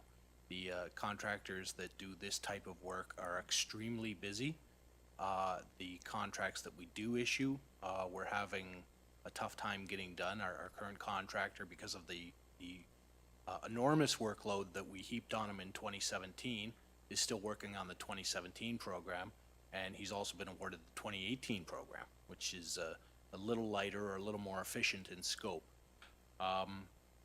As we replace sidewalks, we go to a wider standard, and that issue will become less and less. To Councillor Nutt's statement about replacing 35-year-old sidewalks, typically they're going to be in good shape, and we expect our sidewalks to last 75 years with a little bit of maintenance on them. I hope that that addresses your question. I think the question was, can we expand the work we do? We could, but I don't think it's going to do any good right now. Okay. Thank you, Madam Chair. Are there any additional comments or questions? Seeing none, I will call the question. All those in favor? That report passes. That brings us to IS 30-2018 AWWA Annual Water Loss Audit. Can I have a mover? So moved. Mayor Redicott? Are there any questions or comments with regard to this report? Mayor Redicott? Yes, I notice Table 1, which is on page 2 of the report, gives the background with respect to non-recoverable water costs for the past 3 years. And it's fairly static. It's going down a bit. And we've put a lot of time and energy into this particular initiative. I know we're getting more and more water lines, but they're relatively new. The one factor that, and I know that we're adopting some new policies, and we have been for several years. The one factor that remains constant is the refusal of the region to calibrate their instruments, their meters. And this is an issue that we've raised a couple of years ago, and staff has been working on this for the past couple of years, and they're actually being stonewalled. So I would like to move an amendment to this report to add this provision that council requires the region to verify the accuracy of its distribution meters in the town of Fort Erie and provide that data to the town within 3 months. Mayor Redicott, would it be okay if Mr. Walsh comments on that? I see he would like to make comment. Sure. And perhaps it... You'll have to overrule the CAO, though. Mr. Walsh? Through you, Madam Chair, Mayor Redicott, sorry, Mayor Redicott. I share your frustration in this matter, and I have good news report. At the last Public Works officials meeting we had, the region has agreed to undertake a two-step process. So in this case, although I support your amendment, I feel it's unnecessary. And what's the timing for the two-step process, Madam Chair? Yeah. One is to obfuscate, and the other is to avoid. If you could, Mr. Walsh, comment on the 2 steps and the timing. The region plans to do it this year so that this information will be available for our report or our audit next year, as our audit goes in a calendar year. Do we have that in writing? Not yet. Will they be, so what's the form that we've got? A commitment from their director of, or commissioner? From their commissioner and their director of water and wastewater services. Okay, so can we not, if I might, Madam Chair, can we not document that our understanding is that they're going to be doing this in a two-step process and it's going to happen in 2018? Can we send them something in writing to confirm that? It's in, through you, Madam Chair again, it's in our last minutes of meeting, which we haven't reviewed yet. So that would be the form. Yeah, I think it would be helpful if we did confirm that in writing to make sure that it's clear what our expectation is, and then if they have a problem with that, they can raise that. Otherwise, that's good. That's good news, because I think that's an important part of what we're trying to do here in terms of dealing with non-recoverable water. Through you, Madam Chair, if I may, I can confirm council's wishes and my own through an email to the commissioner. Thank you. Are you withdrawing your amendment? Yes. Anything further, Your Worship? No, I'm good. Councillor Nutt? Thank you. Through you to Mr. Walsh. This appears to be a very hot summer. Water usage would be up. Is that going to exasperate this? Should we expect next year that there would be an increase over the previous 2 years' decline?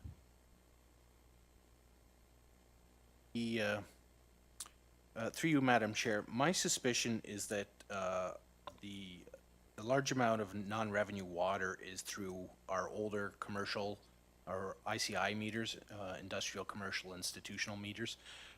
We are coming to the concluding phases of our residential water meter replacement program for a few years. We're concentrating on the ICI sector coming up. So we haven't got there yet, so I would expect non-revenue water to increase or to remain static this year. As you say, it's a hotter summer. Most of the increased water use would be in the residential portion, lawn watering, car washes, pools, etc. That won't affect the ICI portion. In conclusion, it will stay the same.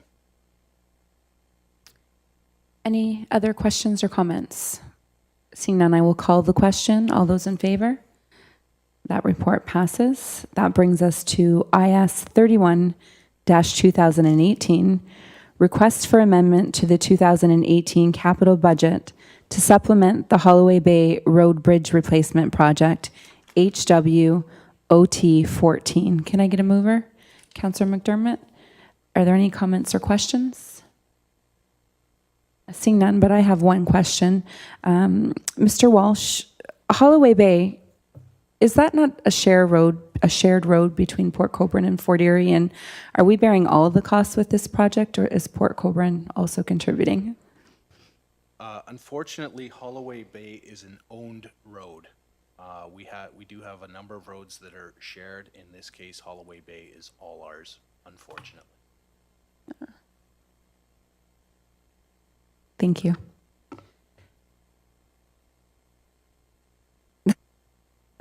I will call the question if there's no other comments. All those in favor? That passes. Are there any items of new business or inquiries? Councillor Butler, then Nutt, and then Passero. Thank you, Madam Chair. I just have two things that I'd like to say. The first one is I'd like to tell Mr. Walsh thank you. And if you could tell Mr. Hutton and Mr. Bocock, they did a great job with the street scaping and the cleaning of the streets as well. So thanks for that.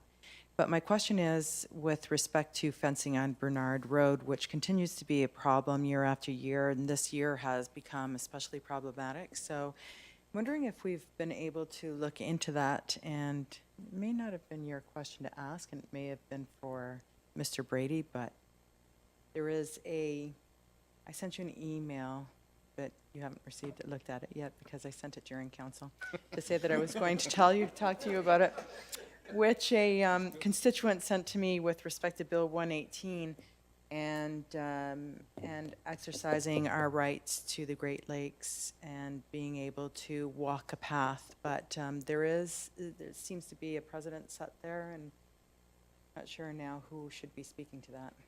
I think this is probably the property that we have an issue with every year. So, Mr. Brady, I think that you've addressed this in the past. Do you want to take this question? Sure. In the town of Fort Erie, there are a number of land holdings that extend into the lake, and those are referred to as water lots. Where there's a water lot, then the dry land is not only owned by the adjacent property owner, but the land under the water is also there. So under those circumstances, I'm not sure how you can tell someone that they have the ability to walk down the lake, if you will. I know in the old days at my cottage in Port Colborne, we would walk along the beach, and if someone told us to get off their property, we would walk in the water. And if there wasn't a water lot involved, that was basically, we were left alone. However, in Fort Erie, and I believe on a number of our road allowances, and at the end of Bay Beach itself, there are water lots. And so I certainly cannot advise someone to trespass. Mayor Redekop wanted to make Yeah. comment on Yeah, that as well. Yeah, I just wanted to comment on that, and Councilor Becerra may be familiar with this as well. Although there are private property rights on most of these beaches, most of the property owners don't have an issue with people casually walking along the beaches.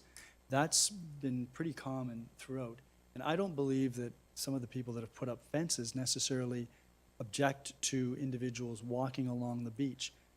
The fences that have been put up are, as I can recall, 5, and they're on either side of 2 of the beaches at this end of the town and the opposite end, the west end of Bay Beach. And those are primarily to keep people who come to those beaches from deciding to camp out on the private property. So I think most property owners are content to have individuals walk by. They're not content to have them set up camp and spend the day. That's not appropriate. So that's the situation that we're in. In terms of some of the signage, we are looking into the propriety of some of the signage because some signs leave the impression that the town of Fort Erie is actually restricting people walking. That is not the case. First of all, the zoning bylaw isn't applicable to this, number one, and number two, it's not the town of Fort Erie. These are privately erected fences, and they are erected on the private property on either side of these beaches. So if people are respectful and simply are utilizing the beach for a walk, I don't think they're going to have much difficulty. It's those who are behaving inappropriately and who think that they can just plunk their campsite down wherever, who are running into difficulty. And we need to get that message out. Most people are very respectful when they go out and walk on the beaches. There are periodically people who aren't, and it'd be no different than if somebody was deciding to put up a tent in our backyard. We wouldn't really appreciate that. So that's a message that our communications coordinator is working on, and we'll try to get that out. And Ed Lustig is also looking at the propriety of some of these signs. Councillor Nutt, if it's okay with you, I'd like to jump to Councillor Becerra because he wanted to make comments specific to Councillor Butler's comment. Thank you, Madam Chair. There is something I just wanted to put out there, and maybe it can be worked into the communication piece somehow, because I was following some of the Facebook threads, and I still get emails and phone calls as a past president of the Shorewalk Association that there was at one point a piece of legislation introduced as a private member's bill by then MPP Crater called the Rite of Passage Act. And it was seeking to find a compromise between private property rights and the desire of citizens to walk the shoreline of the Great Lakes. It was modeled on legislation that the Supreme Court upheld in the state of Michigan. It did not pass. It is not enacted. I see a lot of people referencing it as bulldoze the fences, form the line, let's start marching. It was not enacted. It did make it past second reading at one opportunity. The writ was dropped. Private members' bills are dead on the table. It was never introduced after that point. So if we could somehow make reference to that, because there was a lot of publicity surrounding it at the time, because for a private member's bill to get past second reading, especially given something as topical as that province-wide, it did garner the much-deserved attention, but it didn't go anywhere past there. But a lot of people just have that in their mind, that that's our ability to walk down. But in many cases, as Mr. Brady states, it is private property. And just in addition to the mayor's points, one of the pillars of our waterfront strategy is further consultation with property owner associations because they do control vast amounts of property on the shoreline. And I met with them when I was president of the Shorewalk, and their number one concern was Yes, but if we take down the fences, not only are we going to get the walkers, but we're going to get the bonfires, the volleyball nets, and all the stuff that you get these nightmare phone calls Saturday at 7 in the evening.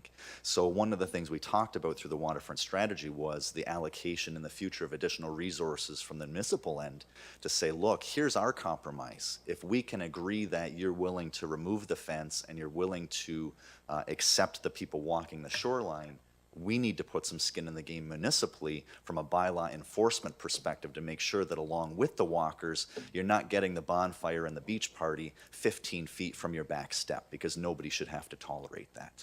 So those are just two things I wanted to add from a few years of experience in receiving the phone calls, the start of Victoria Day weekend, all the way through Labor Day as Shorewalk president, and I still get them because when people don't refresh their browser, I'm still listed as president and my phone number is still on there.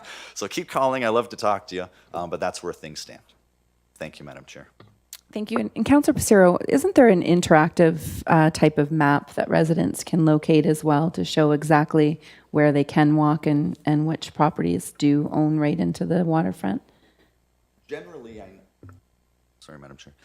Generally, when constituents call me, there is a program that I utilize. I'm hesitant to broadcast that publicly because it's not a land survey. Staff utilize it internally. I'd hate to have people using that and quoting it as the gospel. As a counselor, it's a good tool within this building to kind of see where things lay, but it's not accurate. It's aerial imagery, which depending on where the satellite was at the time and what angle it's taking it from. But generally, if the fences have gone up, it is private property on the other side, but I have to reiterate the mayor's point. Very, very rarely in my years of waterfront and public access lobbying and perseverance have anybody ever been turned away from just walking casually on the shoreline. It does generally have to get exasperated to a certain point where people then will call the police, and then both sides become belligerent because it's my right as a citizen versus my right as a private property owner, and usually they're strolling with one too many beers before breakfast on either side, and it's not good. But generally, if you're minding your own business and taking a casual walk along the shoreline, I have yet to experience anybody who's told me, you're on private property, get off. That's just been my experience. Maybe it has happened elsewhere to a negative, but generally, to the mayor's point, he's absolutely correct. If you're just there for good purposes and not doing anything other than just taking a casual stroll, you're usually good to go. I have to caveat, I'm not endorsing that. I'm just saying, if it was me, I'm going for a casual walk on the shoreline. Councillor Nutt? Thank you. Through you, Madam Chair, to Mr. Walsh. Thank you very much for putting speed limit signs out on Teal Road. They're currently weighed down with sandbags. Are they going to be affixed permanently? Yes, we're waiting for, through you, Madam Chair, we're waiting for locates on those. As busy as everyone has, our locate services are running behind as well. I just want to pass along a personal thanks because the residents on that road did call me and did say that they did see the signs and they're much appreciated. And I just have another one. I was down on Town Line Road this weekend speaking to a resident. I'll send you the details of that email. But when you're traveling southbound, so because of the construction on Bowen Road, I was down, my parents live in the north end, I was coming back. I came up Town Line Road, and now I understand why the mayor speeds, because the speed limit sign, when you get just past Ridgemount, is just, is completely covered by bush. Now there's another metal post that looks like it's a signpost ahead of the trees, but the trees are almost grown out into the roadway. So I was just wondering if we could have someone down there go look at that and see what we can do about making that sign visible. Is the mayor, when he's on his way to the highway, it's maybe 50 feet to the west of Ridgemount Road, Town Line Road intersection. Madam Chair, yes, we'll look into it. I would like to add that we have a machine out doing roadside grading, or sorry, roadside brushing throughout town and hitting the hard trouble spots before we have to give the rental backs. Okay, I'd perfect. appreciate that too, because I Thank you. missed that sign. I didn't see it. Anything further? Oh, I did not.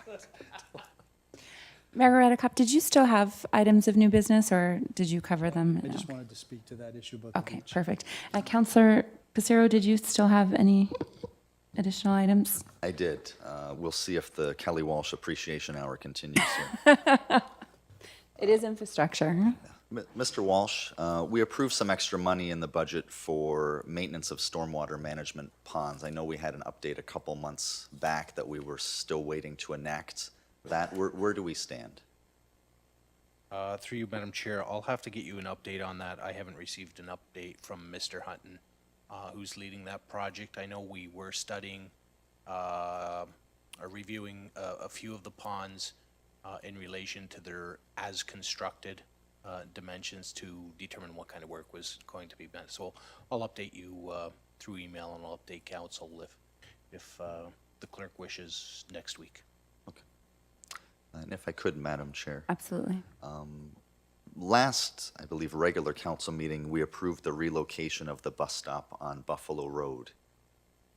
Do we know if that has been enacted yet, or were we waiting for the conversion to the one-loop system before we went back and made those arrangements?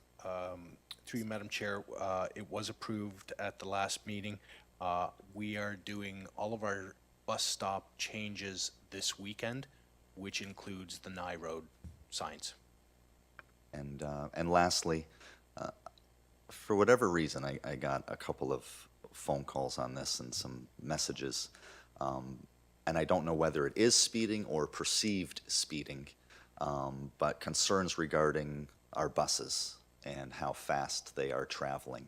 You and I spoke about this earlier. I'm wondering if you could share that information. Through you, Madam Chair, we occasionally receive complaints about speeding buses inside.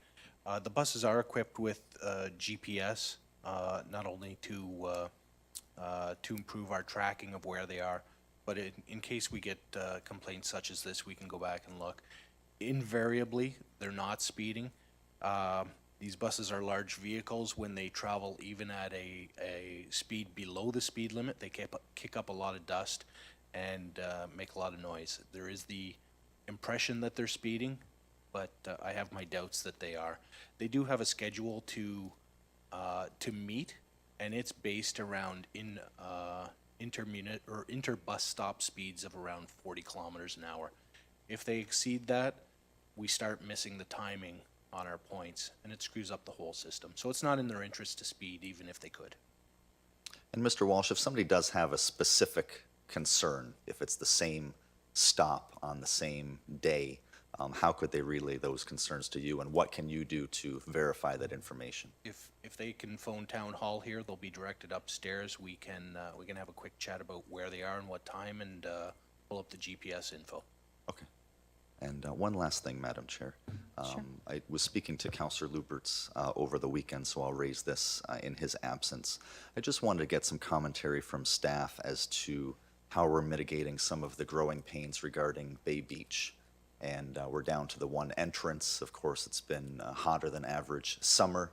I know we've faced some issues down there as far as the size of the crowd in a very congested area and access to facilities. And I'm hoping we could just hear some commentary as to what we're doing in the weeks ahead, because it doesn't look like the weather's going to let up anytime soon. Through you, Madam Chair, the CAO, myself, and our manager of facilities and parks, Sean Hunton, will be meeting tomorrow morning to discuss the performance of the beach so far and where we can improve conditions. I would like to add, we have brought in an additional 4 porta potties to the Hill Cottagers parking lot, which is our main washroom facility for the beach. It's right beside the Ashwood entrance. That'll be the main washroom facilities for the beach this summer. I guess it's fortunate we're having a nice summer. It's unfortunate that it occurs coincidental with the construction down there. We did have a lot of people on the beach Canada Day weekend. It's odd, I find, that the area immediately near the entrance was packed, like sardines, one could add. But the west end of the beach, down near the old entrance and future main entrance, was nearly empty. So, Okay. And lastly, Madam Chair, if I could just tack something onto that. In addition to the extra facilities, is there also going to be a conversation about the frequency of emptying those facilities and what options we have with the rental company? we have changed the timing of our cleaning of those. We have it 3 times a week. We have a Thursday morning cleaning, we have a Sunday morning cleaning, and a Monday cleaning, I believe. We'll monitor the situation, and certainly if we need more, we'll order more. Okay. And Councilor McDermott has volunteered to go into each one and monitor those if you need some up-to-date information. Thank you, Madam Chair. Mayor Redekop? Yeah, and just then on Councillor that, Nutt. on that final point, I did meet with Mr. Walsh and our communications coordinator on Tuesday in Mr. Cookett's absence to talk about these issues that had arisen during the Canada Day weekend, because there were a number of them. And I presume that the portable toilets are now on the beach. If they're not, they need to be on the beach, because people have only one point of access and egress from the beach. And the harder it is for them to get to a portable toilet, the less likely they're going to use it. So that was an issue.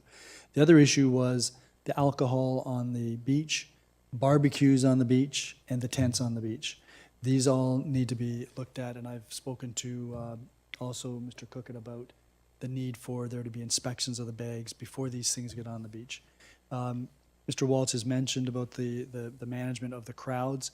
I believe there are steps being taken to encourage people to move further down the west to get them away from the entrance, because there apparently is some beach available.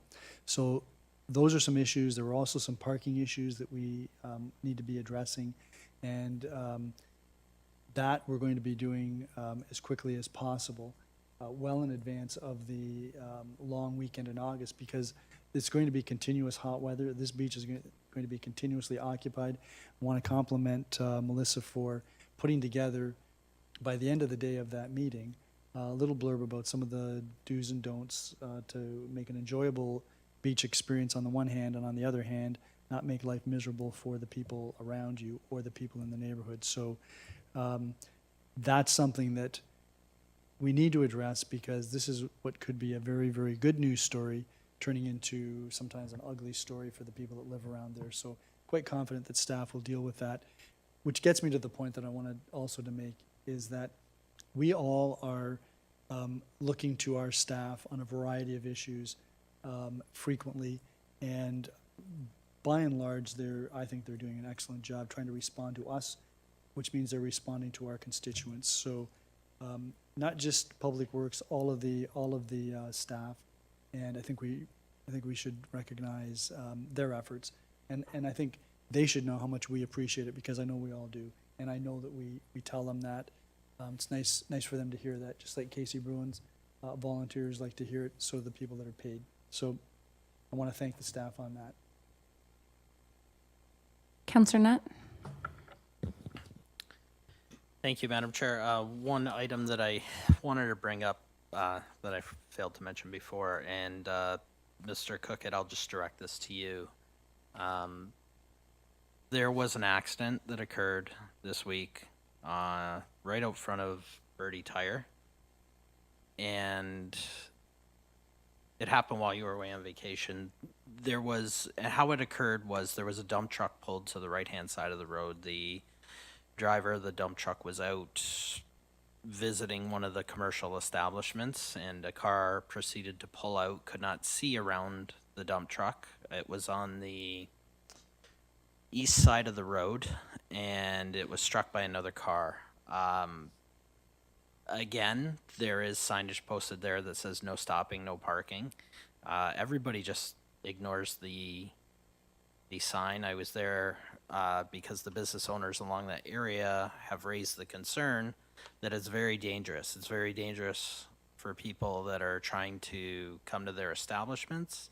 There are many people that walk. We don't have proper sidewalks. I've raised this personally on Mr. Tripp at the region a few times, as well as bringing it up to Councillor Nunziata that there needs to be something done.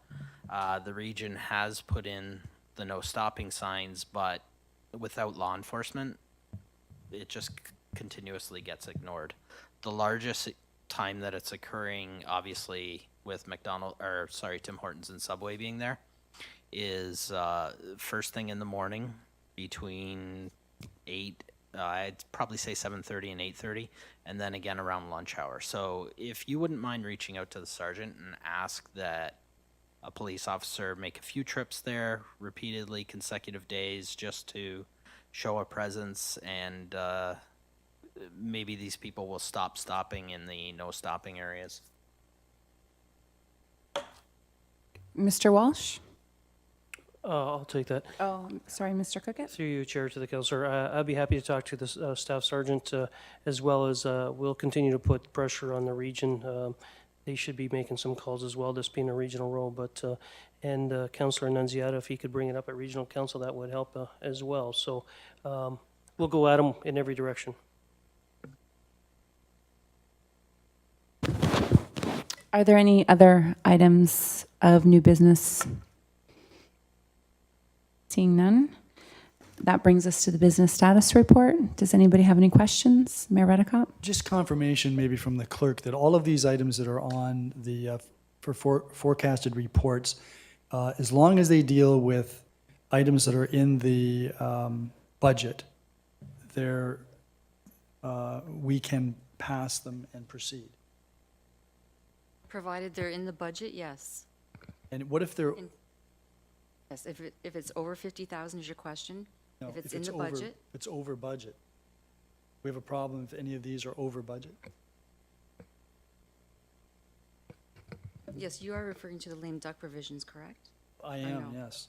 You Would are. we run into difficulty if any of these are over budget? And if they are over budget and you've passed the report tonight with the delegation, then we'll have the bylaw passed. If it's within the budget, if it has been budgeted for, then you can deal with it. If not, then it would be to the delegated authority. All right, so as an example, on the business status report, if we got one of these projects that was over budget, we couldn't pass it, but we've delegated the authority now to the CAO and the Director of Finance. That's They could correct. approve it. Okay, thank you. Are there any other questions regarding the business status report? Seeing none, infrastructure services is now closed, Thank and you I very- hand the chair back to you. Thank you very much, Councillor Zanko. So that takes us to adjournment. Councillor Nutt? You're welcome, Your Worship. The Council and Committee for the Town of Fort Erie hereby adjourns at 8:07 p.m. All those in favor? Opposed, that is carried. And that, just to remind you, we still have a closed session that we have to go back into. So we're not quite done yet.